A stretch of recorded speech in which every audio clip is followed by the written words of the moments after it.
రాజ్పేట్ సర్పంచ్ గారు ఎవరైతే ఉన్నారో మీరు పైకి రండి. రాజ్పేట్ సర్పంచ్ గారు,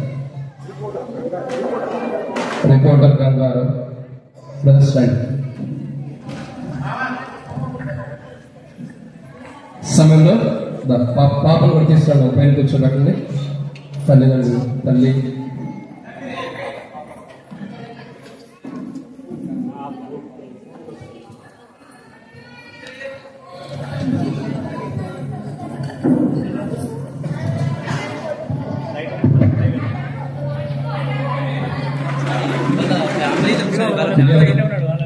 చెప్పారు.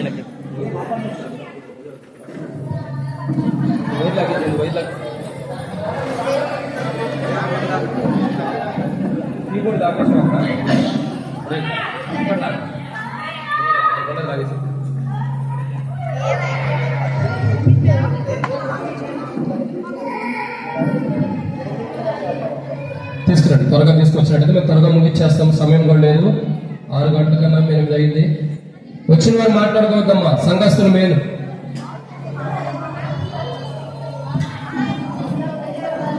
తీసుకురండి త్వరగా.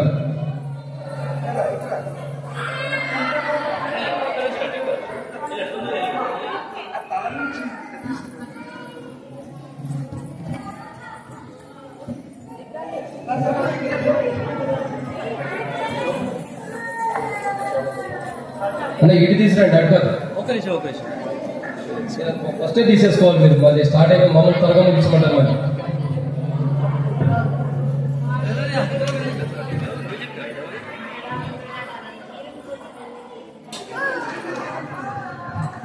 దయచేసి పిల్లలు కలిగిన తల్లిదండ్రులు గమనించండి. ఇక్కడ కొంత కరెంటు వైర్స్ ఉంది, మీరు మీ పిల్లలు జాగ్రత్త పెట్టుకునండి. పిల్లలు కరెంటు వైర్లు పెట్టుకుంటే ఇబ్బంది కాబట్టి పిల్లలు కలిగిన తల్లిదండ్రులు మీ పిల్లలు జాగ్రత్తగా మీ దగ్గర పెట్టుకోనండి. చూస్తూ ఉండండి, వాళ్ళు కరెంటు వైర్లు ఉండే వాళ్ళు. సంఘస్థులు అసలు మాట్లాడద్దు.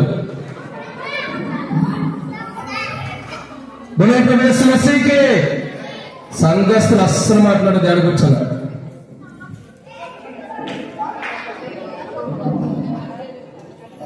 అలా మీరు వీడియో త్వరగా తీయాలి, మళ్ళీ మమ్మల్ని త్వరగా ముగించమంటారు.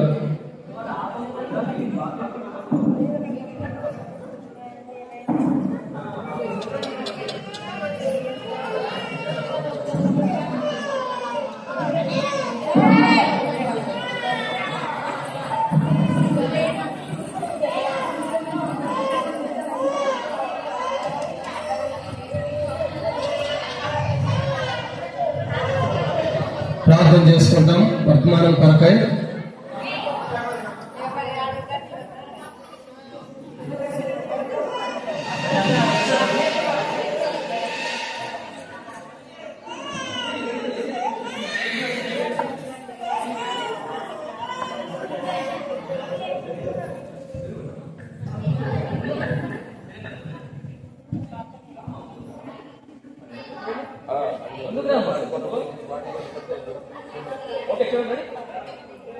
మీరు త్వరగా తీసుకొస్తే మేము త్వరగా ముగిస్తాం.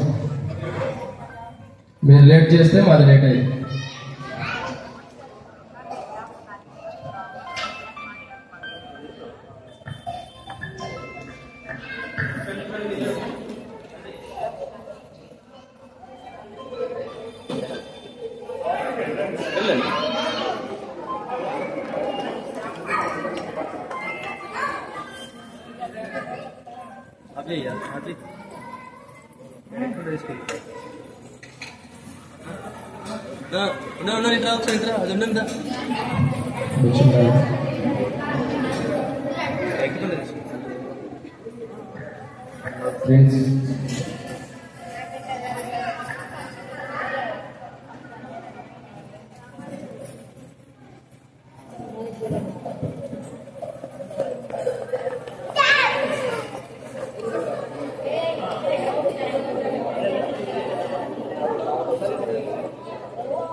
లేట్ అంతా మీదే.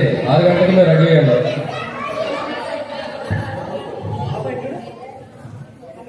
ఇలా ఏమన్నా ఇప్పుడు త్వరగా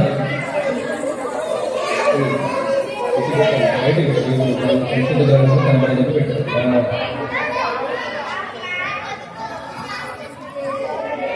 మీరంతా దిగేసేయండి. తర్వాత మళ్ళీ కలుసుకోకపోతే మీ ప్రోగ్రామ్ తర్వాత ఓకేనా? అదే బయట వస్తుంది చూడండి.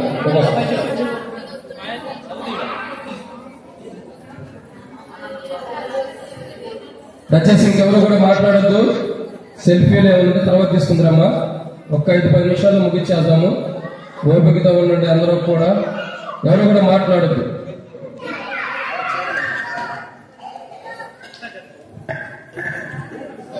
దయచేసి ఎవరు కూడా మాట్లాడదు ఈ సమయంలో. రండి, పరిశుద్ధమైన బైబిల్ గ్రంథం నుండి ఒక మాట జ్ఞాపకం చేసుకుంటూ వద్దాం. కీర్తన గ్రంథము 144వ అధ్యాయం. కీర్తన గ్రంథం 144వ అధ్యాయంలో ఒక మాట ఇక్కడ రాయబడుతూ వచ్చింది. మనం దేవుని యొక్క వాక్యం చూసినట్టు 12వ వచనం. దయచేసి ఎవరు కూడా మాట్లాడతాము. మీరు మాట్లాడితే టైం ఎక్కువైంది. పిల్లలను జాగ్రత్త మీ దగ్గర పెట్టుకోండి. ఇది ప్లే గ్రౌండ్ కాదు. దయచేసి ఎక్కడ కూడా ఆడుకోనివ్వద్దు. కూడిక అయిన తర్వాత మీరు ఆడుకుందరు. విలువైన సమయంలో తల్లిదండ్రులు కలిగిన పిల్లలు మీ పిల్లలు జాగ్రత్తగా మీ దగ్గర పెట్టుకోనండి. అల్లరి చెప్పేది. కీర్తన గ్రంథం 144వ అధ్యాయము 12వ వచనంలో ఒక మాట ఉంది. మా కుమారులు తమ యవన కాలం ముందు ఎదిగిన మొక్కల వలె ఉన్నారు. మా కుమార్తెలు నగలకై చెక్కిన మూల కంబముల వలె ఉన్నారు. మరొక మాట చదువుకున్నారండి. యెహెజ్కేలు గ్రంథము 16వ అధ్యాయం 7వ వచనం. యెహెజ్కేలు గ్రంథం 16వ అధ్యాయము 7వ వచనాన్ని ఒకసారి అందరూ కలిసి చదువుకుందాం. యెహెజ్కేలు గ్రంథం 16వ అధ్యాయం 7వ వచనం. మరియు నేల నాటబడిన చిగురు వృద్ధి అగునట్లు నేను నిన్ను వృద్ధిలోనికి తేగా నీవు ఎదిగిన పెద్ద దానివై ఆభరణ భూషణాలు వెళ్తేవి. కాబట్టి ఇక్కడ దేవుడు వాక్యాన్ని ఒక మాట చూసినట్లయితే ప్రియులారా, ఇక్కడ రాయబడిన ఒక మాట చూసినట్లయితే ఎదిగిన మొక్కల వలె. ఏమైనా వచ్చింది? ఎదిగిన మొక్కల వలె. తర్వాత ఎదిగిన దానివై. 2 విషయాలు మనం చూస్తూ వస్తున్నాం. ఇక్కడ దేవుని వాక్యం చూసినట్లయితే ఎదిగిన అనుభవాన్ని మనం జాగ్రత్తగా చూస్తూ వస్తున్నాం. కాబట్టి ప్రతి మనిషి కూడా బాల్యము, చిన్న వయసు అన్న వారికి అందరూ తెలుసు. అందరూ కూడా బాల్యం నుండి పైకి వచ్చిన వారు. బాల్యంలో నుండి ఏమవుతారు? బాల్యము తర్వాత యవనము తర్వాత నడివయసు తర్వాత వృద్ధాప్యం. సో 4 కోణాలు. ఈ 4 కోణాలు దేనికంటే వాస్తవానికి మనం చూసే మాట ఏంటంటే ఒక ఇంటికి 4 పిల్లర్లు ఎలా అవసరమో మానవుడి జీవితానికి 4 కూడా చాలా ప్రాముఖ్యమైనవి ఉంటాయి. అది ఇప్పుడు ఈ యొక్క పాప విషయంలో మనం చూసినట్లయితే 2వ ఘట్టంలోకి వచ్చాం. ఏంటా 2వ ఘట్టం అని మనం చూసినట్లయితే బాల్యం నుండి ఎక్కడికి వచ్చింది? ఎదిగి యవన ప్రాయంలోకి వచ్చిన అనుభవాన్ని చూస్తున్నాం. అయితే ఇక్కడ ఒక మాట చూసినట్లయితే ప్రియులారా, దేవుని వాక్యాన్ని మనం జాగ్రత్తగా గమనించినట్లయితే ఎదిగిన అనుభవము యవన ప్రాయంలో చాలా ప్రాముఖ్యమైనది. యవన ప్రాయంలో ఎదిగిన అనుభవం మనం చాలా విషయాలు కూడా తెలుసుకోవాలి. అయితే వాటిని మనం తెలుసుకోకపోతే ప్రభుని అనుభవం కొరకు చాలా ప్రార్థన చేస్తున్నాం. ప్రార్థన. మమ్మల్ని వ్యక్తులకు ఎక్కువగా ప్రేమించిన ప్రియ పరలోకపు తండ్రి, పరిశుద్ధుడైన దేవానికి స్తోత్రములు. ఇచ్చిన సమయానికి వందనములు. సమయ వాక్యం ధ్యానించుకోవడం సాయం చేయండి. ఈ వాక్యం ధ్యానించడం కొరకు నిలబడేవని నేను నిలబెట్టేది మీరు, మాట్లాడేవని నేను మాట్లాడించేది మీరు, నాలో ఆత్మనకు ఆత్మని అభిషేకించేది మీరు. ప్రజలు మీ వారు వాక్యం మీద నిష్ప్రయాసమైన వాడిని దాసులు యజమానుల వైపు చూస్తున్నట్టు, దాసుల యజమానుల వైపు చూస్తున్నట్టు మా కళ్ళు మీ వైపు వీక్షిస్తుండగా మీరే సహాయం గురించి మహిళ పొందమని, నీ ప్రజల పక్షాన నీకున్న దయచొప్పున దయతలను జ్ఞాపకం చేస్తున్నట్టు మాకు మీరు మాట్లాడమని యేసు ప్రభు నామమున ప్రార్థిస్తున్నాం తండ్రి. ఆమేన్. దయచేసి అందరూ కూడా మాట్లాడొద్దు. 5 నిమిషాలు ముగించేస్తాం. తర్వాత పిలుస్తాము, అందరినీ పిలుస్తాము. మీరు కూర్చోండి. మీటింగ్ జరిగే టైంలో ఎక్కడాలు తెచ్చాలు కూడా చేయొద్దు.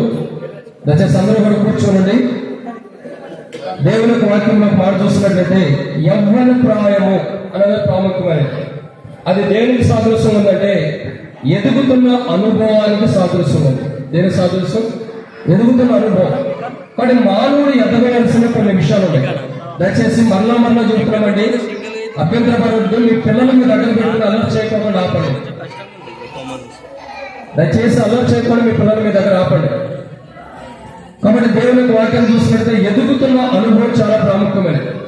బైబిల్ చూసినట్లయితే ఆ 2 కోణాలు మనం చూసుకోవచ్చు. యెహెజ్కేలు గ్రంథం 16వ అధ్యాయం 7వ వచనం. మనం కూర్చొని పిల్లలు, యెహెజ్కేలు గ్రంథం 16వ అధ్యాయం 7వ వచనము, కీర్తన గ్రంథం 144వ అధ్యాయం 12వ వచనం మనం చూస్తూ వస్తున్నాం. మానవుడు ఎదిగిన అనుభవం అక్కడ బయలుపరచబడుతూ వచ్చింది. యవనస్తులు యవన కుమారులు ఎదిగిన అనుభవం కానీ, యవనస్తురానికి వారి జీవితంలో బాగా యవనంలోకి వచ్చిన తర్వాత ఆభరణంగా ధరించబడుతున్న అనుభవం కానీ మనం చూస్తూ వస్తున్నాం. ప్రతి మనిషి బాల్యం నుండి దేంట్లోకి వస్తున్నాడు? యవనంలోకి వస్తున్నాడు. యవనంలోకి వచ్చిన తర్వాత మానవుడు ఎదగవలసిన కొన్ని బైబిల్ ఉన్నాయి. ఎదగవలసినవి ఏంటి అంటే రండి మొదటి మాట మనం చూద్దాం. మీరు కూడా మాట్లాడుతున్నాం.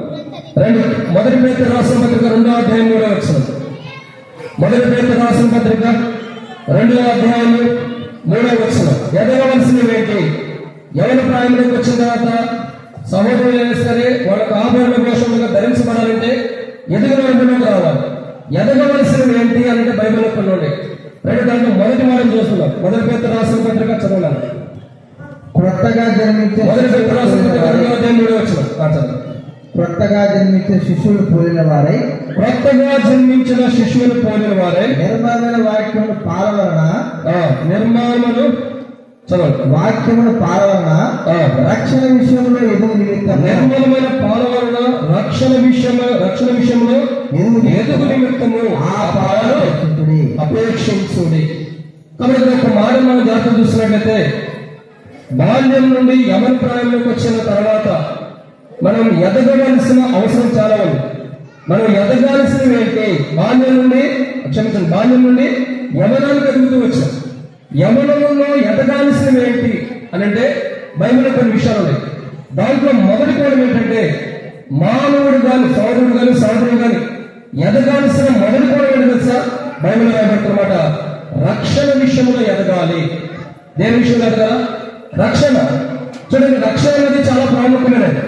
అసలు రక్షణ అంటే ఏంటి అని మనం అర్థం చేసుకున్నట్లయితే మానవుడి జీవితంలో నరకానికి వెళ్ళిపోకుండా నరకం నుండి మరణం నుండి తప్పించబడటానికి శిలువ కాలంలో యేసుక్రీస్తు ప్రభువారు కార్చిన రక్తము, ఆ రక్తము మడుగులోకి వచ్చి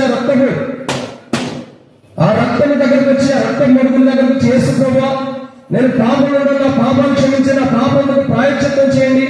నేను ఏదైతే బాల్యం నుండి జన్మించినప్పటి నుండి నేటి ఎవరి ప్రాణం వచ్చే వారికి ఎన్ని అబద్ధాలు, ఎన్ని మోసాలు, ఎన్ని అబద్ధమైన మాటలు, ఎన్ని అయోగ్యమైన మాటలు, ఎన్ని పాపం మాటలు, ఎన్ని అబద్ధపు ఆలోచనలు కలిగి ఉన్నారు, వాటన్నిటి నన్ను క్షమించుకోమని ఎప్పుడైతే మనం ప్రభు దగ్గరకు వచ్చి ఒప్పుకుంటామో అప్పుడు మనం క్షమించబడిన వారు ఉన్నాం.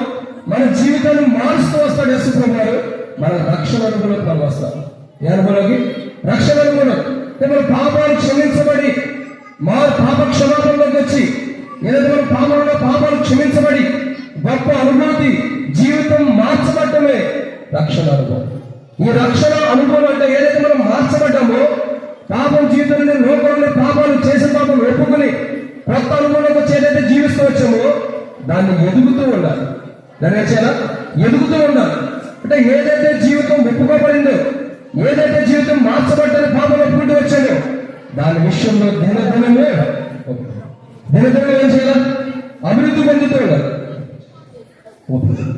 కాబట్టి దేవుని యొక్క వాక్యాన్ని చూసినట్లయితే దేవుని యొక్క వాక్యాన్ని మొట్టమొదటిగా రక్షణ విషయంలో మానవుడు ఎదగాలి. బాల్యం నుండి ఎవరి ప్రాణాలకు ఎలా ఎదుగుతున్నామో ప్రతి మనిషి కూడా తన జీవితంలో తన పాపాల విషయమై తెలుసుకుని పాప క్షమాపణ యేసుక్రీస్తు ప్రభువుల పొంది ఆ పొందినటువంటి రక్షణ అనుభవాన్ని దినదినము కూడా అభివృద్ధి చేసుకుంటూ ఉండాలి. దాన్ని ఎదగటం అంటారు. కానీ మొట్టమొదటిగా నిర్మలమైనటువంటి వాక్యపరి పాలతో రక్షణ విషయంలో మానవుడు ఏం చేయాలి? మొదటిగా ఎదుగుతూ ఉండాలి. అంటే చేసిన పాప విషయమై జీవితం మానుకుని అది విడిపించబడిన తర్వాత యేసు ప్రభు దగ్గరికి వచ్చి పాపలు ఆయన క్షమిస్తాడు. కాబట్టి క్షమించబడిన జీవితాన్ని, మార్పు చెందిన జీవితాన్ని దాని నుంచి ఎలా ఎదుగుతూ అభివృద్ధి చేసుకుంటూ ఉండాలి. ఇది మొదటి విషయం.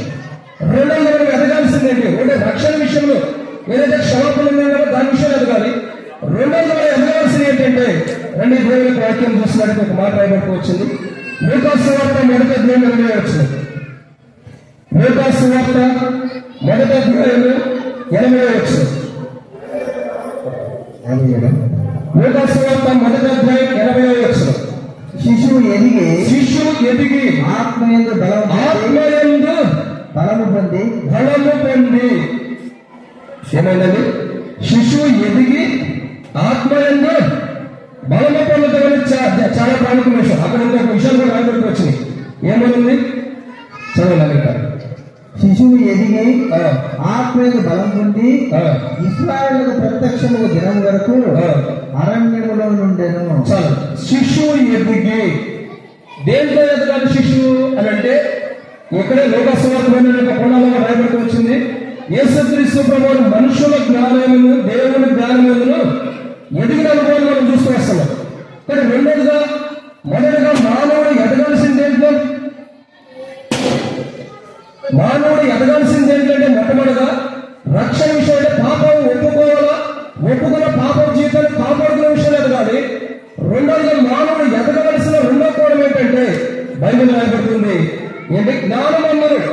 యేసుక్రీస్తు ప్రభువు విషయంలో రాయబడుతూ దేవుని జ్ఞానమును. కానీ శిశువు ఎదుగుతున్నాడు ఏ విషయంలో? జ్ఞానం విషయంలో ఎదగాలి. చాలా మంది మనం అంటాం యవన ప్రాయంలోకి వచ్చిన తర్వాత పిల్లలతో ఏమంటాం తెలుసా? నువ్వు ఇంకా చిన్నపిల్లలాగా ప్రవర్తిస్తున్నావు ఏంటో అంట. అనమా నువ్వు ఇంకా చిన్నవాళ్ళలాగానే చిన్నపిల్లవాళ్ళలాగానే ఇంకా చిన్న చేష్టలు పిల్ల చేష్టలు నీకు పోలేదంటాం. అంటే అర్థం ఏంటి? యవ్వన ప్రాయంలోకి వచ్చిన ఎదిగా ఆ పిల్లలు పట్టుకోండి అమ్మ కరెంట్ తీగలు ఉన్నాయి. కాబట్టి చిన్నతనం నుండి ఎవరి ప్రాయంలోకి వచ్చినా ఎదిగిన అనుభవంలోకి వచ్చినా కొంతమందికి ఏమంటే ఆ బాల్యపు మనస్తత్వం బాల్యపు ఆలోచన పోవు. కానీ బైబిల్ రాబడుతుంది కదా, యవ్వన ప్రాయంలోకి వస్తున్న బిడ్డ కానీ ఎదిగిన అనుభవం ఉన్న బిడ్డ ఒక బాల్యం నుండి యవ్వనంలోకి వచ్చినటువంటి బిడ్డ ఎలా ఉండాలంటే మొట్టమొదటిగా పాపాలు ఒప్పుకున్న విషయంలో పాప క్షమాపణ ఉంది. ఆ ముందర పాప క్షమాపణ విషయంలో ఎదుగుతూ ఉండాలి. రెండవగా చూసినట్లయితే జ్ఞానం విషయంలో ఎదగాలి. ఏదైతే జ్ఞానము దేవుని దగ్గర నుంచి పొందుకుంటామో మీరు అనొచ్చు జ్ఞానం అంటారు కదా. అసలు జ్ఞానం ఎక్కడ ఉంది? యాకోబు పత్రిక 1వ అధ్యాయం 5వ వచనం. యాకోబు పత్రిక 1వ అధ్యాయం 5వ వచనంలో జ్ఞానం ఎక్కడుందో బైబిల్ సెలవిస్తుంది. ఎవరికైనా జ్ఞానం మీలో ఎవరికైనా జ్ఞానం పొందుకునేలా అతడు దేవుడు అడగాలను అప్పుడు దానికి అనుకూలపడను.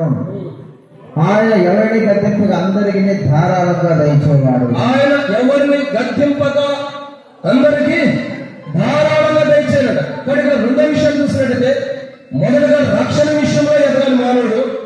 రెండోగా ఏ విషయంలో ఎదగాలంటే జ్ఞానం విషయంలో ఎదగాలి. ఏ విషయంలో ఎదగాలి? జ్ఞానం విషయంలో. మానవుడికి బాల్యంలో ఉన్న చేష్టలు పెద్దరిన తర్వాత ఉండకూడదు. ఎవరి ప్రాయంలోకి వచ్చిన తర్వాత ప్రతి మనిషి కూడా జ్ఞానం అనేది ఉండాలి. జ్ఞానం తెలుసుకోవాలి. ఆ జ్ఞానం విషయంలో మానవుడు జీవించాలి. ఎంత జ్ఞానం కలిగి మనం ఉంటామో మానవుడికి జ్ఞానం లేనప్పుడు దేవుడి దగ్గరకు వచ్చినప్పుడు దేవుడు తన కృపలో తన దగ్గరకు వచ్చేవాడు ఎవరో కూడా గద్దించుకోకుండా సమృద్ధిగా ధారాళంగా జ్ఞానం ఇస్తారని బయట రాయబట్టి వచ్చింది. ఒక జ్ఞానం మానవుడు పొందాలంటే జ్ఞానం శక్తిగా జ్ఞానంగా మానవుడి జీవితంలో కావాలంటే సమృద్ధి అనేది దేవుడి దగ్గర ఉన్నది. గద్దించుకోకుండా దేవుడిని అడిగిన వాళ్ళందరికీ ఇస్తున్నాడు. ఇది రెండు. మానవుడు ఎదగాల్సిన దేవుడు మొదటగా రక్షణ విషయాలు ఎదగాల, రెండు జ్ఞాన విషయాలు ఎదగాల, మూడవగా దేవుని విషయంలో చూద్దానండి. దేవుని వాక్యం చూస్తున్నారు. ఒక 5 నిమిషాల్లో ముగించేద్దాం. రండి దేవుని వాక్యం మరొక మాట చూద్దానండి. అపోస్తలుల పౌలు ఎఫెసీయులకు రాసిన పత్రిక 4వ అధ్యాయం 15వ వచనం. అపోస్తలుల పౌలు ఎఫెసీయులకు రాసిన పత్రిక 4వ అధ్యాయం 15వ వచనం. కాబట్టి అన్యజనులు నడుచుకున్నట్లు అపోస్తలుల పౌలు ఎఫెసీయులకు రాసిన పత్రిక 4వ అధ్యాయం 15వ వచనం. ప్రేమ కలిగి సత్యంగా చెబుతూ క్రైస్తవులే ఉండటకు అన్ని విషయాలలో మనం అన్ని విషయంలో ఎదుగుతాము. మూడవదిగా ఎదగాల్సిన మూడవ ప్రాముఖ్యత ఒకటి రక్షణ విషయంలో ఎదగాల, రెండవదిగా జ్ఞాన విషయంలో ఎదగాల, మూడవదిగా ఎదగాల్సింది ఏంటంటే మూడవ ప్రాముఖ్యత దేంట్లో? క్రీస్తు ప్రేమ విషయంలో. క్రీస్తు ఏదైతే ప్రేమ పంచుతున్నాడో, ఏ ప్రేమనైతే క్రీస్తు మనకు అనుగ్రహిస్తూ వస్తున్నాడు, ఏ ప్రేమనైతే క్రీస్తు మనకు ధారాళంగా యోహాను సువార్త 3:16 దేవుడు లోకములెంతో ప్రేమించాను, దేవుడు లోకములెంతో ప్రేమించాను కాగా తన వీధి కుమారుని పుట్టినవాడు అనగా ప్రభు యేసుక్రీస్తునందు విశ్వాసం ఉంచు ప్రతి వాడు నశింపక నిత్య జీవం పొందుటకు ఆయనను అనుగ్రహించాను. చెప్తాను కదా బైబిల్ చెప్తుంది. యేసు ప్రభువు యొక్క ప్రేమ చాలా గొప్పది. మరణము కంటే కూడా ఒక మనిషి పాపం ఉన్న మనిషిని ఎంతగా ప్రేమించాడంటే తన ప్రాణం కంటే ఎక్కువగా ప్రేమించాడు. పాపం జీవితంలో మానవుడి కొరకు తన ప్రాణం ఇవ్వడానికి కూడా వెనక్కి తిరిగి ఆలోచించిన అంత గొప్ప ప్రేమని క్రీస్తు కనపరుస్తూ వచ్చాడు. ఆ ప్రేమ యందు యేసుక్రీస్తు ప్రభువు ఏ ప్రేమ మనకు కనపరిచాడో ఆ ప్రేమ మనం ఎదిగేవారు ఉండాలి. ఆ క్రీస్తు ప్రేమ విషయంలో, ఆ క్రీస్తు ప్రేమను పొందుకునే విషయంలో, ఆ క్రీస్తు ప్రేమను ఇతరులకు పంచే విషయంలో, ఆ క్రీస్తు ప్రేమ మరణము అంటే ఒక మనిషి కొరకు తన ప్రాణాలను పెట్టాలని కూడా వెనక్కి తిరిగి ఆలోచించినంత ప్రేమ ప్రతి మనిషిలో కూడా నివసిస్తూ ఉండాలి. కాబట్టి మూడవదిగా ఏ విషయం ఎదగాలి చెప్పమ్మా, నువ్వే చెప్పు. నీ పేరు నేను అడగట్లే, నీ పేరు అలా చెప్పావు. ఏ విషయం ఎదగాలి నువ్వే ప్రాముఖ్యంగా వినాలి. వాడ సంగతి తర్వాత మొదటిగా రక్షణ విషయం ఎదగాల, రెండోదిగా జ్ఞానం విషయం ఎదగాలి, మూడోదిగా క్రీస్తు ప్రేమ విషయం ఎదగాలి. ఏదైతే క్రీస్తు ప్రేమ పంచుతూ వచ్చాడో, ఏ ప్రేమనైతే క్రీస్తు ధారాళంగా ఇస్తూ వచ్చాడో, ఏ ప్రేమ అయితే మరణమును కూడా మరణం పొందడానికి ఇష్టపడి పాపత్వమైన మానవ భర్తలు ప్రాణం పెట్టడానికి ఇష్టపడ్డాడు, ఆ ప్రేమ విషయంలో మనం ఏం చేయాలా? ఎదుగుతూ ఉండాలి. అది ఇతరులకు కూడా మనం కనపరిచే విషయంలో ఉండాలి, ఇతరులకు తెలియపరిచే విషయంలో, ప్రేమ విషయంలో ఎదిగేవారు ఉండాలి. ఇది మూడో మాట. ఇక 4 విషయాలు చూద్దామండి. అపోస్తలుడైన పౌలు ఎఫెసీయులకు రాసిన పత్రిక 4:15 అపోస్తలుడైన పౌలు ఎఫెసీయులకు రాసిన పత్రిక 4:15 ప్రేమ కలిగి సత్యం చెబుతూ క్రీస్తు వలె ఉండుటకు, సత్యము చెప్పుచు క్రీస్తు వలె ఉండుటకు మనం అన్ని విషయంలో ఎదుగుతాము. ఇక రెండోదిగా మనం ఎదగవలసింది ఎలాంటిదంటే క్రీస్తు వలె ఉండుటకు. మొదటిగా రక్షణ విషయంలో ఎదగాల, రెండోదిగా జ్ఞానం విషయంలో ఎదగాల, మూడోదిగా చెప్పండి, మూడోదిగా దేని విషయంలో? క్రీస్తు ప్రేమ విషయంలో ఎదగాలి. నాలుగోదిగా చూసినట్లయితే క్రీస్తు వలె నుండుటకు మనం ఎదగాలి. ఎలా ఎదగాలి? క్రీస్తు వలె. ఇక రాయబడిన మాట ఏంటంటే ప్రేమ కలిగి సత్యం చెప్పుచు క్రీస్తు వలె ఉండుటకు. ఇక్కడ మూడోదిగా క్షమించండి మాట, నాలుగోదిగా మనం ఎదగవలసిన 4వ ప్రాముఖ్యత తెలుసా? బాల్యం నుండి ఎవరి ప్రాయంలోకి వస్తమే కాదు, మానవుడి జీవితంలో మానవుడు ఎదగవలసింది రక్షణ విషయంలో ఎదగాలి, జ్ఞానం విషయంలో ఎదగాలి, క్రీస్తు ప్రేమ విషయంలో ఎదగాలి. ఇక 4వదిగా చూసిన మానవుడు ఎదగాల్సింది ఏంటంటే బైబిల్ చెప్తుంది క్రీస్తు వలె ఉండే విషయంలో ఎదగాలి. దేని విషయంలో? క్రీస్తు వలె ఉండే విషయంలో. అపోస్తలుడైన పౌలు అంటాడు, నేను క్రీస్తుని పోలి నడుచుకున్న ప్రకారం మీరు నన్ను పోలి నడుచుకోండి. క్రీస్తు ఎలా ఉన్నాడు, యేసు ప్రభువు ఎలా జీవించాడు, అలాగే మనం పోలి నడుచుకోవడం ప్రాముఖ్యత. యేసు ప్రభువు యొక్క జీవితం ఇప్పుడు జీవించాలంటే మానవుడు కష్టమైపోతుంది. యేసు ప్రభువు చెప్పిన కోణం, నేను ఒక చెంప మీద కొట్టిన వాడికి మరొక చెంప చూపించబడిన అనుభవం ఉంది, అంటే మరొక చెంప అప్పగించబడుతున్న అనుభవం. యేసు ప్రభువు ఒక వ్యక్తి ఆయనతో ఉంటూ, ఆయనతో జీవిస్తూ, ఆయన పెట్టింది తింటూ, ఆయనతో నివసిస్తున్న వ్యక్తి యేసు ప్రభువుని అమ్మివేశాడు. డబ్బులకి కొన్ని నాలుగుడికి యేసు ప్రభువుని అమ్మేశాడు. అమ్మివేసిన వ్యక్తి తను అమ్మేసిన తర్వాత యేసు ప్రభు దగ్గరకు వచ్చి ముద్దు పెట్టి యేసు ప్రభుని అప్పగిస్తుంటే యేసు ప్రభు అక్కడ కూడా ప్రేమ కనపరుస్తూ వచ్చాడు. అందుకే రేపటి వచ్చింది కదా, మరణము అంచుల్లో ఉన్నప్పటికీ, మా కఠినమైన పరిస్థితులు ఉన్నప్పటికీ ఆయన్ని భావించిన వారి విషయంలో కూడా ఆయన ప్రేమ చూపించే విషయంలో మారలా. అందుకే మనం రేపటి వచ్చింది క్రీస్తు వలె. ఏమని రేపడుతుందండి? క్రీస్తు వలె ఉండుటకు మనం అన్ని విషయంలో కూడా ఎదగాలంట. ప్రతి విషయంలో యేసు క్రీస్తు ప్రభువు ఎలా ఉన్నాడు, యేసు ప్రభువు యొక్క ప్రేమ, యేసు ప్రభువు యొక్క మాటలు, యేసు ప్రభువు జీవించిన జీవితం, యేసు ప్రభువు యొక్క ప్రవర్తన, యేసు ప్రభువు యొక్క విధానం, ఆయన ఎలా మానవుడి పైన ప్రేమ కనపరుస్తూ వచ్చాడు, ఎలాంటి జీవితాన్ని జీవిస్తూ వచ్చాడు, ఆ విషయంలో మనం ఎదగాలి. క్రీస్తు వలె ఏదో చర్చికి వెళ్తున్నాం, మందిరానికి వెళ్తున్నాం, ప్రార్థనకి వెళ్తున్నాం, ఏదో బైబిల్ పట్టుకోవడానికి కుదరదు. యేసు క్రీస్తు ప్రభువు ఎలా ఉన్నాడో, యేసు క్రీస్తు ప్రభువు ఎలాంటి జీవితాన్ని కొనసాగిస్తూ వచ్చాడు, యేసు క్రీస్తు ప్రభువు ఎలాగైతే ఉంటూ వచ్చాడు, అటువంటి జీవితాన్ని మనం కొనసాగాలి. ఆ జీవితంలో ఎదగాలి. ఆ జీవితంలో ఒక వ్యక్తి ఎదుగుతూ ఉండాలి. మనం తక్కువైన స్థితిలో ఉండకూడదు. కాబట్టి నాలుగోదిగా ఎదగవలసిన నాలుగో కోణం ఏంటి? ఇప్పుడు కరెక్ట్గా క్రీస్తు అనే అన్ని విషయాలు ఎదగాలి. ఈరోజు మనం క్రీస్తు లాంటి జీవితాన్ని జీవించాలి.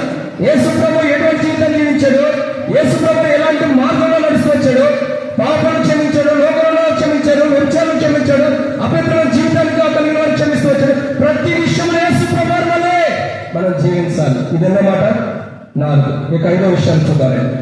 అపోస్తలుడైన పౌలు ఎఫెసీయులకు రాసిన పత్రిక 4వ అధ్యాయం. ఇప్పుడు చదివిన మాటే 15వ వచనం చదవండి. ఇప్పుడు చదివినటువంటి మాట 4వ అధ్యాయం 15వ వచనం. సత్యం చెప్పచ్చు, ప్రేమ కలిగి సత్యము చెప్పచ్చు. కాబట్టి 5వ కోణం ఇక్కడ రాబడుతుంది తెలుసా? మానవుడు ఎదగవలసిన 5వ కోణం బాల్యం నుండి యవన ప్రాయంలో ఎదిగిన అనుభవాన్ని ఈరోజు మనం సంతోషాన్ని కలిగి ఉంటున్నాం. కానీ మానవుడు ఎదగవలసినది పాపం విషయంలో, చనిపోయే పాప క్షమాపణ నుండి రక్షణ విషయంలో ఎదగాలి. 2 దేవుడిచ్చే జ్ఞానాన్ని పొందుకుని జ్ఞానం విషయంలో ఎదగాలి. 3వదిగా ప్రేమ విషయంలో ఎదగాలి. 4వదిగా క్రీస్తు వలె ఉండే విషయంలో ఎదగాలి. 5వదిగా చూసినట్లయితే సత్యం విషయంలో ఎదగాలి. దేని విషయంలో ఎదగాల? సత్యం విషయంలో. చూడండి, చిన్నప్పుడు అబద్ధాలు అడేవమ్మా? అడేలేదా? మంచి పాప, నిజం ఒప్పుకోము. చాలా మంది మనకు అలవాటు తెలుసా? చిన్నప్పుడు అబద్ధాలు ఆడతాం. తల్లిదండ్రులు ఏమంటారు? మట్టి తినొద్దంటారు. మనం తింటాం. తిన్న తర్వాత ఏమనిపించింది? తల్లిదండ్రులు అడగలేదు, తినలేదంటాం. తెల్లడితే తినలేదంటే తిన్నామంటాం. ఎప్పుడైనా అనుభవం చేద్దాం? నాకైతే అనుభవం ఉంది. మట్టి తింటాం. తల్లిదండ్రులు ఏం తిన్నావు, నువ్వు ఎందుకు తిన్నావు అంటే నేను తినలేదన్నట్టు అంటాం. అంటే ఏంటంటే సత్యం అనేది బాల్యంలో ఉండదు. కానీ బాల్యం నుండి యవ్వనంలోకి వచ్చిన తర్వాత మానవుడు పొందుకోవాల్సిన 4వదిగా ఎదగాల్సింది ఏంటంటే సత్యము చెప్పే విషయంలో. ముచ్చట్ల ముగించేస్తున్నా. సత్యము చెప్పే విషయంలో మానవుడు ఎదగాలి.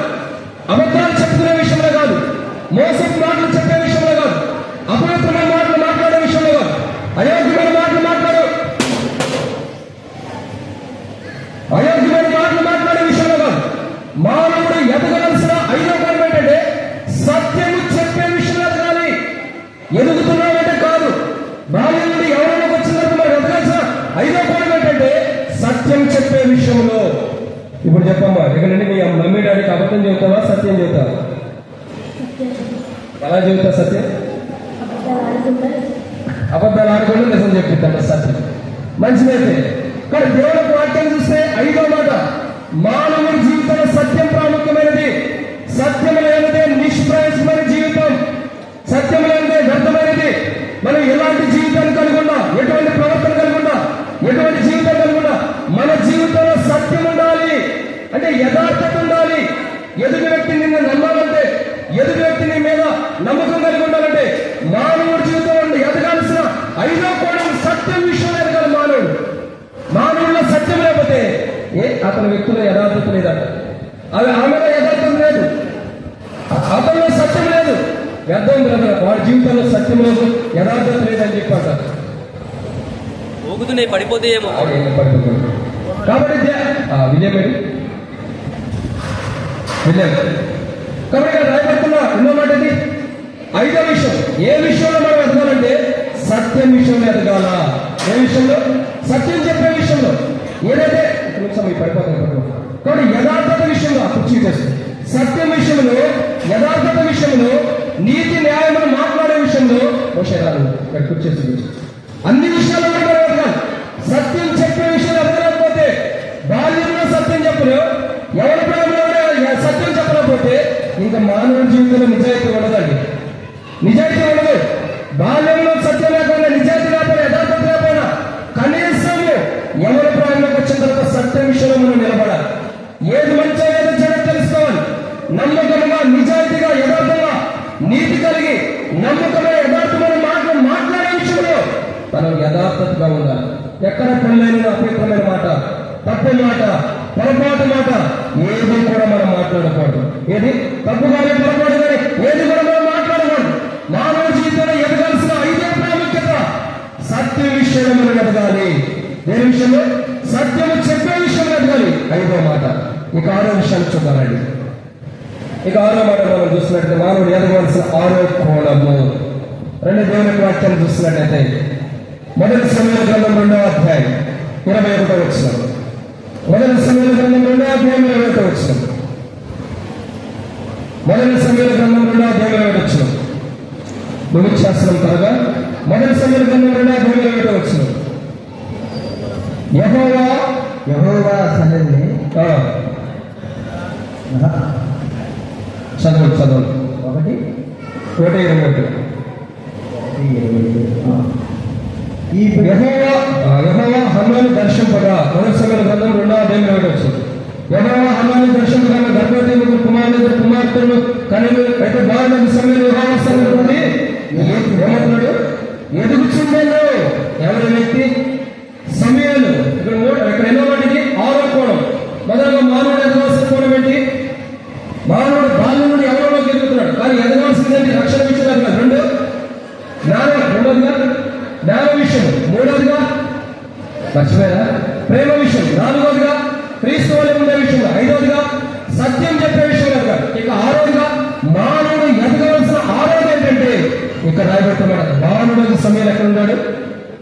చదవండి, ఎక్కడ ఉన్నాడండి? మొదటి సమయంలో గ్రంథం మొదటి సమయంలో 2వ అధ్యాయం 21వ వచనం చూస్తుంటే మానవుడు సమయంలో యెహోవా సన్నిధిలో ఉండి ఎదుగుచుండెను.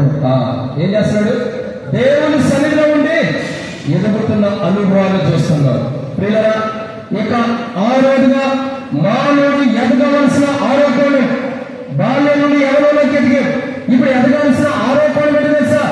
6వది ఏంటంటే మానవుడి జీవితంలో ఎదగవలసిన 6వ ప్రాముఖ్యత దేవుని సన్నిధిలో ఉంటూ ఎదగాలి. దేవుని సన్నిధిలో ఉంటూ దేవునిలో ఉంటూ మానవుడు ఎదుగుతూ నేర్చుకోవాలి. మానవుడు దేవుడికి వెలుపల జీవిస్తున్నాడు. మానవుడు దేవుడిలో ఉంటున్నాడు. మానవుడు దేవుడిలో ఎదగలేకపోతున్నాడు. క్రీస్తు వలె ఉండలేకపోతున్నాడు. క్రీస్తులో ఎదగని జీవితం మానవుడు ఉంది. కానీ బైబిల్ చదువుతున్నా ఇక 6వ కోణం ఏంటంటే దేవుడిలో మనం ఎదగాలి. దేవుని సన్నిధిలో మనం ఎదగాలి. దేవుని సన్నిధి ఏముందో తెలుసండి? ఆయన సన్నిధిలో సంపూర్ణ ఆనందం ఉంది. ఏముంది? సంపూర్ణ ఆనందం ఉంది. సంపూర్ణమైన తృప్తమైన సన్నిధిలో, ఆయన సన్నిధిలో చూడగా అనేకమైనటువంటి క్షేమం ఉంది. ఒక భయంకరమైనటువంటి వ్యక్తి యొక్క కుమారులు ఒక మాట అంటున్నారు. ఏమంటారంటే, దేవా, బలిపీఠం కదా వాన కోయలకు పిచ్చుకలకు నివాసము గూడు ఆశ్రయం నీవే.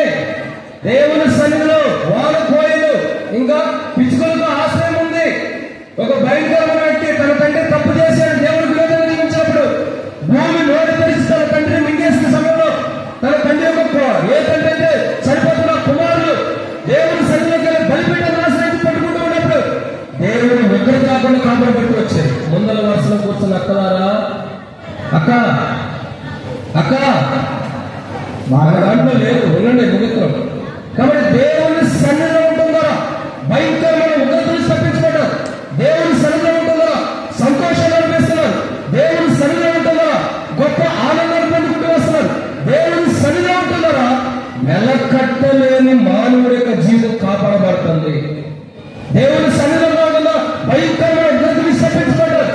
ఒక సందర్భంలో 2011 డిసెంబర్ 18వ తారీఖు సాయంకాలం 3 గంటలకు నేను కూడా ఒకప్పుడు దేవుని సన్నిధిలోకి వచ్చి లక్షణాలను పొందిన వాడు ఉన్నారు. దేవుని సన్నిధిలోకి వచ్చిన వాడు ముందుకు వచ్చా. డిసెంబర్ 18, 2011 ఆదివారం రోజున బర్త్డే. ఆ రోజు నేను నా జీవితంలో పాపాలు ఒప్పుకున్న రోజు. నా పాపం జీవితాన్ని దేవుని సన్నిధిలో చెప్పుకున్న రోజు. నా పాపాలు ఎప్పుడైతే నేను ఒప్పుకుంటూ వచ్చానో ఆ రోజు నాకు బాగుంటు 2011 డిసెంబర్ 18 3 గంటల నుంచి 3:30 సమయంలో నేను నా పాపను దేవుని మందిరంలో ఆర్టీసీ క్రాస్ గోల్కొండ చౌరస్తా ప్రార్థన మందిరంలో నేను నా పాపను ఒప్పుకున్నప్పుడు వెలకట్టలేని సంతోషం. అప్పటిదాకా గుండెల్లో భారం, బరువు, నా పాపమే నాకు భారంగా బరువుగా ఉంటూ వచ్చింది. దేవుని సన్నిధిలోకి వెళ్ళినప్పుడు, దేవుని సన్నిధిలో జీవించినప్పుడు వెలకట్టలేని సంతోషాన్ని పొందుకుంటూ వచ్చాను. ఎందుకు చెప్పమంటారా? ఒక మాట చెప్పి నేను ముగించేస్తా, సమయం అయిపోయింది, భోజనం కూడా అయిపోయినట్టుండే. రెడీ చేశాను, అయిపోయి వాడికి తినేలేదు, రెడీ చేశాను. నేను టాటా కంపెనీలో జాబ్ చేస్తూ ఉండేవాడిని. టాటా కంపెనీలో 2008 నుండి నేను 9 నుండి టాటా కంపెనీలో జాబ్ చేశాను. చేస్తుండగా ఆ టైంలోనే నెలకి నాకు 10,000 శాలరీ వచ్చేది. జాబ్ చేస్తూ ఉన్నప్పుడు నేను ఆ కంపెనీలో సేల్స్ ఎగ్జిక్యూటివ్ గా సేల్స్ లో చేస్తూ ఉన్నప్పుడు దాంట్లో ఏం చేయాల్సి వచ్చిందంటే ప్రతిసారి అబద్ధం ఆడాలి. ఏం చేయాలి? అబద్ధమే. ఎక్కడికి వెళ్ళినా మరి కంపెనీ డెవలప్ అవ్వాలంటే ఏదైనా చేయాలంటే నా వంతు నేను అబద్ధం ఆడాలి. అది నిజమైనా నిజం కాదుదైనా దాన్ని మంచిగా చెప్పుకుంటే వెళ్ళాలి. అంటే మంచి కాదని కాదు, కొన్ని మంచి ఉన్నాయి, కొన్ని మంచి ఉన్నాయి. కానీ ఎదుటి వ్యక్తికి నమ్మేదని చెప్పాలి.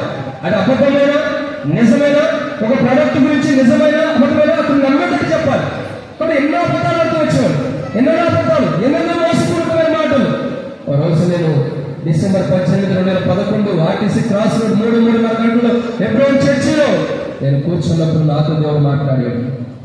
స్పష్టంగా దేవుడి స్వరాన్ని నేను విన్నా. ఇదిగో నువ్వు ఈ పాపాలు చేస్తున్నావు, ఈ అబద్ధాలు ఆడుతున్నావు, ఈ మోసపు జీవితం ఉంది, దీన్ని బట్టి నువ్వు చనిపోతే నరకానికి వెళ్తావు. నిజమే కదా? అబద్ధాన్ని బట్టి కూడా నరకం ఉందా? అగ్నిగుణంలో కాలిపోతున్నా, అసలు కాలిపోతావు.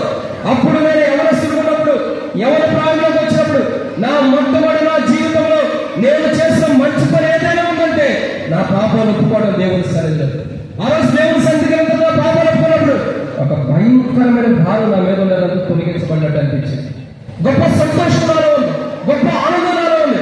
ఆ రోజుకున్న ఆనందం ఈ రోజుకి నేటికి నా దగ్గర నుంచి ఎవరు తీసుకెళ్ళకపోతే వచ్చారు. అంత గొప్ప ఆనందం దేవుని సన్నిధిలో ఉంది. దేవుని సన్నిధిలో ఆనందం ఉంది. దేవుని సన్నిధిలో ఉగ్రత నుంచి తప్పించబడి కాపాడబడతాం. దేవుని సన్నిధిలో గొప్ప సంతోషం ఉంది. ఇదన్నమాట. ఈ 7వ విషయాన్ని చూద్దాం. మొదటి సమయాల గ్రంథము ముగించకు చివరి మాట చూద్దాం. మొదటి సమయాల గ్రంథం దేవుని యొక్క వాక్యం చూసినట్టే మొదటి సమయాల గ్రంథము దేవుని యొక్క 2వ అధ్యాయం, మొదటి సమయాల గ్రంథం క్షమించిన 3వ అధ్యాయంలో ఒక మాట రాయబడుతూ వచ్చింది. మొదటి సమయాల గ్రంథం 3వ అధ్యాయం మొదటి వచనం. మొదటి సమయాల గ్రంథం 3వ అధ్యాయం మొదటి వచనం. ఇదే లాస్ట్ మాట ముగించేస్తున్నాం. మొదటి సమయాల గ్రంథం 3వ అధ్యాయం మొదటి వచనం. బాలుడైన సమయంలో ఏలి ఎదుట యెహోవా పరిచర్య చేయుచున్నాడు. 7వదిగా ఎదిగిన మానవుడు ఎదిగిన అనుభవంలో దేవుడితో ఉండాలంటే దేవుని సన్నిధిలో పరిచర్య చేసే విషయం. దేని విషయం అండి? పరిచర్య చేసే విషయం లేదా? సమయంలో దేవుని సన్నిధిలో ఎదుగుతున్నాడు. తర్వాత పరిచర్య కూడా చేస్తున్నాడు. ఏం చేస్తాడండి? పరిచర్య. ఈరోజు మన జీవితంలో మనం గుర్తుంచుకోవాల్సిన, ఎదగాల్సిన 7వ ప్రాముఖ్యత ఏంటి తెలుసా? దేవుని పరిచర్య విషయంలో ఎదగాలి. దేని విషయం? పరిచర్య చేసే విషయం. దేవుని సన్నిధిలో ఉంటూ దేవుని పరిచర్య చేస్తూ, దేవుని సన్నిధి ఏదైతే పరిచర్య ఉపయోగించబడింది అది చేస్తూ సమయం ఎదిగిన ఆ 7వ పర్వం తెలుసా? పరిచర్య చేస్తూ దేవుని స్వరాన్ని వింటున్నారు. 3:9 రాయబట్టి వచ్చింది. యెహోవా దాసులకు ఇస్తున్నాడు ఆజ్ఞను. దేవుని స్వరాన్ని విన్నవాడు ఉన్నాడు. మానవుడి జీవితంలో ఎదగాల్సిన 7వ ప్రాముఖ్యత దేవుని సన్నిధిలో పరిచర్య చేస్తూ దేవుని స్వరాన్ని వినే విషయంలో ఎదగాలి. ఈ రోజు నేను నా కుటుంబ జీవితంలో దేవుని స్వరాన్ని నేను వినడానికి వస్తున్న ప్రతిరోజు బైబిల్ చదివిన కోడలు, ప్రతిరోజు దేవుని వాక్యం చదువుతున్న కోడలు, ప్రతి ఉదయం, ప్రతి రాత్రి, ప్రతి సందర్భంలో దేవుని సమయిస్తున్న సందర్భంలో దేవుని వాక్యం చదువుతున్నప్పుడు దేవుని స్వరాన్ని వినే విషయంలో నేటికి నేను ఎదుగుతూ వస్తున్నాను. మానవ జీవితంలో ఏమిగా ఎదగాల్సిన బాధ్యతను ఎవరిపోయినా అద్భుతమే కాదు. మానవ జీవితంలో ఎదగాల్సిన 7వ ప్రాముఖ్యత ఏంటంటే దేవుని సన్నిధిలో పరిచర్య చేస్తూ దేవుని స్వరాన్ని వినే విషయంలో మానవుడు ఎదగాలి. దేవుని స్వరాన్ని వినాలి. ఈ మాట నేను ముగిస్తాను. ఎప్పుడైనా కూర్చున్న వాళ్ళు దేవుని స్వరాన్ని విన్నవారు ఎవరైనా ఉన్నారా? చేతులెత్తండి విన్నవారు ఉంటే. దేవుని స్వరాన్ని సిస్టర్స్ ఉంటే లైట్లు కనబడుతున్నా ఎవరైనా చేతులెత్తాలి, లేదా నుంచున్న పర్ల. దేవుని స్వరాన్ని విన్నవారు ఎవరైనా ఉన్నారా? ఒక కళ్ళు కనపడుతున్నాడు, ఇద్దరు కనపడుతున్నారు. మనకు అలవాటు ఉంది చేతి చేత. దేవుని స్వరాన్ని విన్నవారు 2013 జనవరి 1 అంటే ఎర్లీ మార్నింగ్ 4:30 to 5 o'clock లోపు నేను దేవుని సన్నిధిలో చర్చిలో ఉన్నప్పుడు స్పష్టంగా దేవుడు నాతో మాట్లాడారు. కొన్ని పరిస్థితుల్లో నేను ఉన్నప్పుడు, కొన్ని సమస్యల్లో, కొన్ని బాధల్లో, కొన్ని దుఃఖాల్లో, మానసికంగా నేను కృంగిపోయిన సందర్భంలో, వేదన పడుతూ, బాధలు పడుతూ, నాలో నేను కృంగిపోయి లేవలేని పరిస్థితిలో ఉన్నప్పుడు 2013 సమయం మాట్లాడుతూ వచ్చాడు. ఏమన్నా సార్? నీ హృదయం కలవరపడనీయకుడి. ఏమని? మీ హృదయము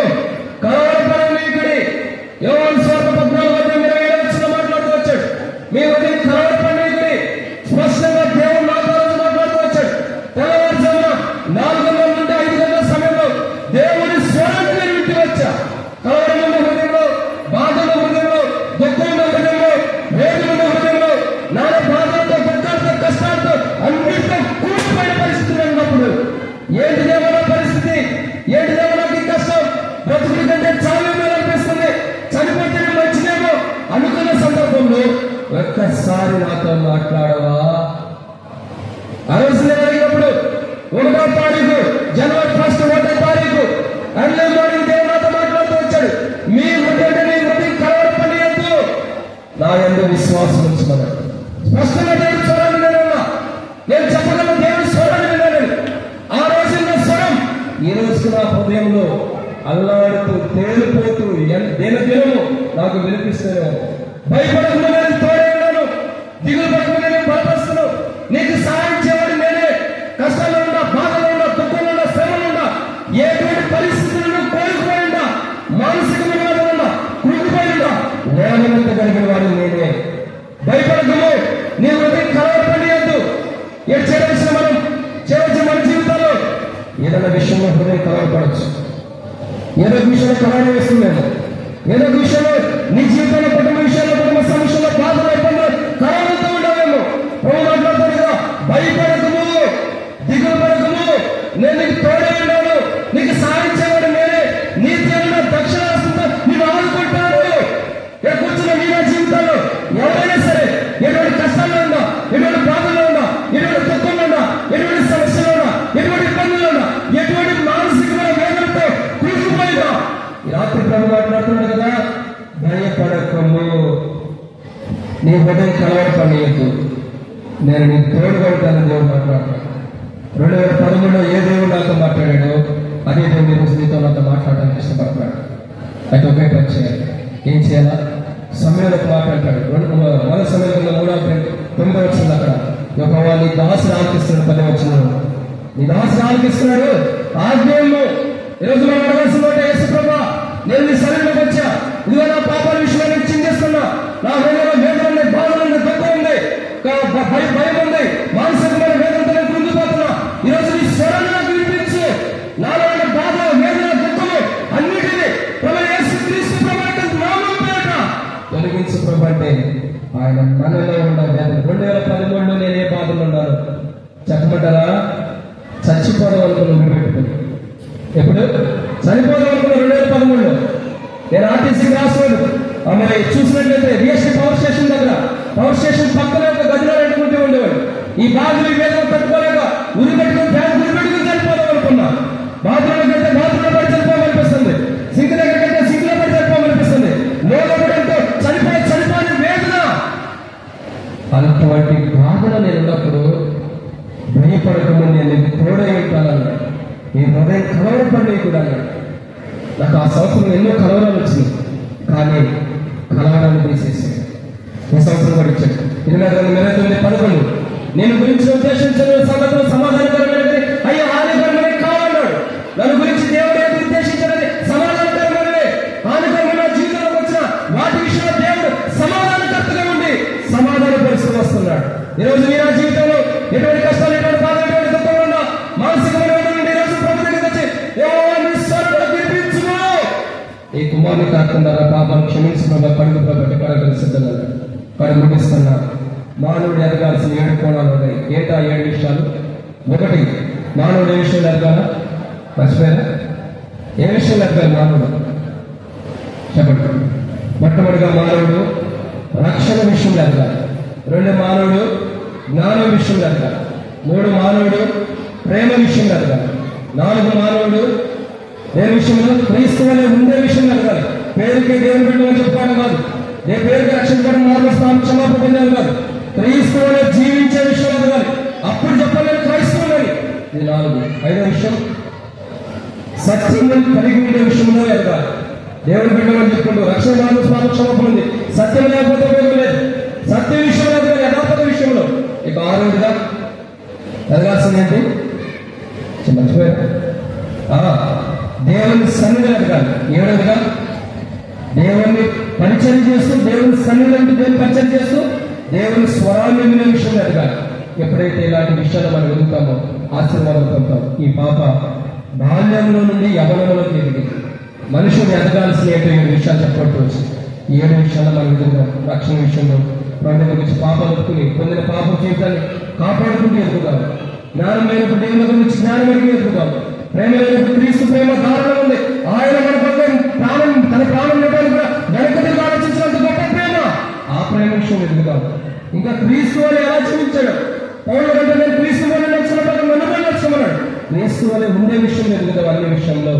ఇంకా క్రీస్తు వలె సత్య విషయంలో ఎదుగుదాం.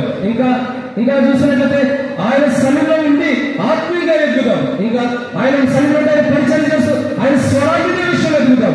మానవుడు 7వ ప్రభువును ఎదగాలని దేవుడు కోరుకుంటున్నాడు. అందుకంటే ఏస్కేల్ గ్రంథం 16వ అధ్యాయం 7వ వచనం బట్టి వచ్చింది. చదవడం ఏస్కేల్ గ్రంథం 16వ అధ్యాయం 7వ వచనం ముగిద్దాం, ప్రార్థన చేసుకుందాం. ఏస్కేల్ గ్రంథము 16వ అధ్యాయం 7వ వచనం. మరియు నేల నాటబడిన చిగురు వృద్ధి అవ్వనట్టు నేను నిన్ను వృద్ధిలోనికి తేగా నీవు ఎదిగి పెద్దదానివై ఆభరణ దోషురాలు అవుతుంది. ఎదిగి బహుమానం పొందిన అనుభవం వచ్చేసింది. కేవలం 144 అధ్యాయం వచ్చింది. మీ కుమారులు ఎవరి కాలం ముందు ఎదిగిన కుమారులు అని రాబట్టి వచ్చింది. ఇంకా కుమార్తెల గురించి చక్కబడిన అనుభవం రాబట్టి వచ్చింది. చూడండి ప్రియారా, దేవుని వలె ఉండాలంటే, లేదంటే మనం ఆభరణ భూషణను ధరించాలంటే, ఒక అలంకరించబడిన అనుభవం ఉండాలంటే ఈమె యొక్క జీవితం చూడండి. మందిరానికి వచ్చినప్పుడు వైట్ బట్టలు వేసుకుని తలకి స్కార్ఫ్ పట్టుకుని వచ్చింది. ఇప్పుడు ఎలా వచ్చింది? ఒకసారి నుంచో పర్లేదు. ఎలా వచ్చింది చూడండి. కూర్చుంటే కనబడలేదన్న చక్కగా మంచి శారీ కట్టుకుని ఒక నెక్లెస్ వేసుకుని తనకి చక్కగా అన్ని ధరించుకుని కూర్చొని దాంతో కూడా బైబిల్ కూడా తెచ్చుకోండి. ఇది అలంకరణ. బాల్యం నుండి ఎవరిలోకి వచ్చింది అన్నదానికి సూచన. మానవుడు కూడా అంటే ఎదిగింది అన్నదానికి సూచన. మానవుడు ఎదగాల్సిన విషయాలు, ఆ విషయాల్లో మనం ఎదిగితే మన జీవితం ఎంతో సౌందర్యంగా ఉంటుంది. ఇప్పుడు ఏమంటే మామూలుగా జనరల్గా నగలతో అలంకరించబడింది. 7 విషయాల్లో ఎదిగితే ప్రభువే తన కృపను అలంకరిస్తాడు. తన కృప ఆ బిడ్డ మీద అలంకరిస్తాడు. తన ప్రేమ, తన సన్నిధి అలంకరిస్తాడు. అన్ని విషయాల్లో కూడా రోజు ఆ బిడ్డ పరలోక రాజ్యంలో దేవుని సన్నిధి ఉండేట్టుగా దేవుడు అలంకరిస్తాడు. అలా అలంకరించడం కొరకై యేసుక్రీస్తు ప్రభువు కలువరిశిలో ప్రారంభించి చనిపోయి సమార్చేయబడి 3వ రోజున తిరిగి లేచి ఆయన మరణ భూస్థాపన పునరుద్ధానం కదా ఈ బిడ్డనే కాదు, మనల్ని కాదు, ఇంకా అనేక మందిని కూడా ప్రభు రక్షణతో, సత్యముతో, నీతితో అలంకరించడానికి ఇష్టపడ్డాడు. అట్లా అలంకరించబడి అనుభవం వచ్చినట్టు ప్రభు ఇక్కడ చేరిన వారికి ప్రత్యేకంగా